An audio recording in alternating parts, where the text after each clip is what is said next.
Hello everyone, I am Dr. Dipanshi and today's video is about NSAIDs, non-steroidal anti-inflammatory drugs. Yes, you heard it right. So recently I did a poll on my Instagram video like whether I should do a PPT video or I should come to the camera front and explain it by myself, and many people voted for that. And this is my drug related series in which we will be understanding how a mechanism of drug acts in a proper way and what are the pros and cons we should use before choosing that drug, whether that drug is really required, and many other things related to that drug. So NSAIDs, as a veterinary student and veterinary medicine, will be frequently using these drugs. And so let's dive it into this topic.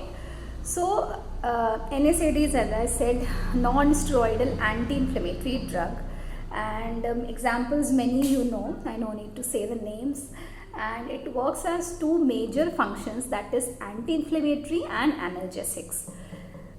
Then we'll come into the mechanism of action. It acts by decreasing the level of, it acts by inhibiting the prostaglandins secreted by the pathway of COX-1 and COX-2. Yes, COX-1 and COX-2 are the pathways through which prostaglandins, which creates the pain and inflammation in the body, prostaglandin hormone, which creates the pain and inflammation into the body, and these drugs will inhibit that hormone, prostaglandin secretion. It inhibits that through inhibiting the COX-1 and COX-2 pathways. This is the way they function, and also what they do is they also inhibit the collagen induced thrombocyte aggregation. Collagen means if bleeding is going into the body, it will continue there. It will continue if we give this drug, because platelet aggregation is inhibited. Thrombocyte aggregation which is required for stopping the bleeding is inhibited by this too. So a proper blood flow will be there. Now this drug has 100% bioavailability. It works very fastly and reaches its peak around 5 to 6 hours. And dosing and trade names I will not be taking in my videos. Many of you know the reason.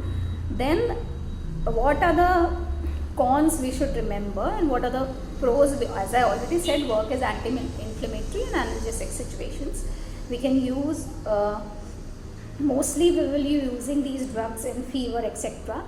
Antipyretic, analgesic, pain, inflammation, post-op and musculoskeletal pains and such that. And if to prevent, because the dose is mostly required very least, so in case of young dogs, when young dogs are less than 6 weeks of age, it is often not advised, but if you are using, we will be using very less dose.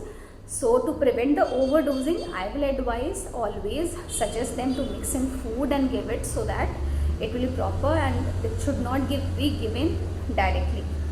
Then, as I said, younger dogs less than 6 weeks of age, lactating mothers and pregnant dogs, definitely not required for them. NSAIDs should never be given.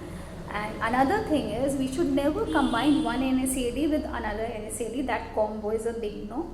One NSAID with a corticosteroid, that combo is a big no.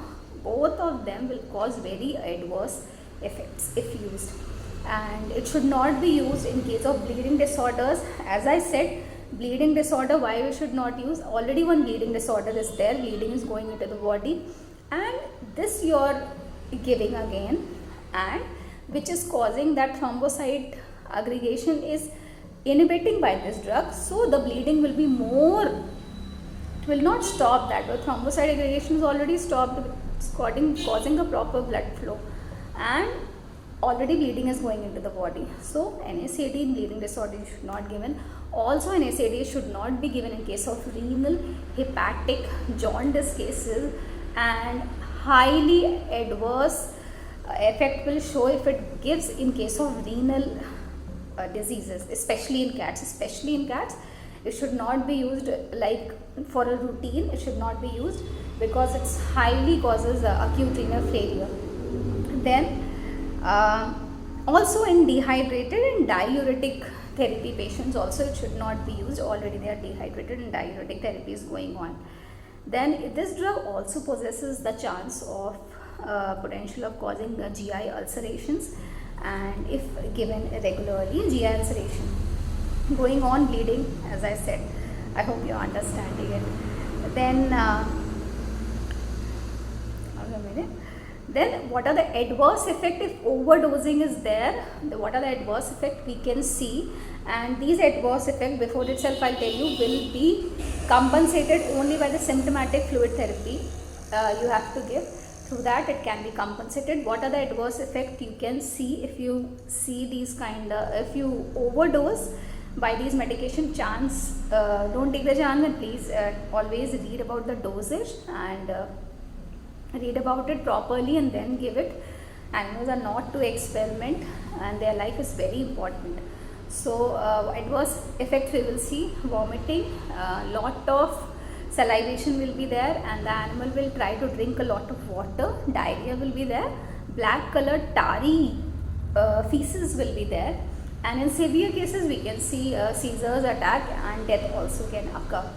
So and so 2-3 days before, if you have given NSAID and NSAIDs are in therapy and you have given, and you should always take a break of 1 week and then go for blood values, because after giving NSAIDs, you will be having after giving NSAIDs you will be having elevated BUN and creatinine value, which can give false results in the report. So always take a 1 week gap and then you go for the blood reports.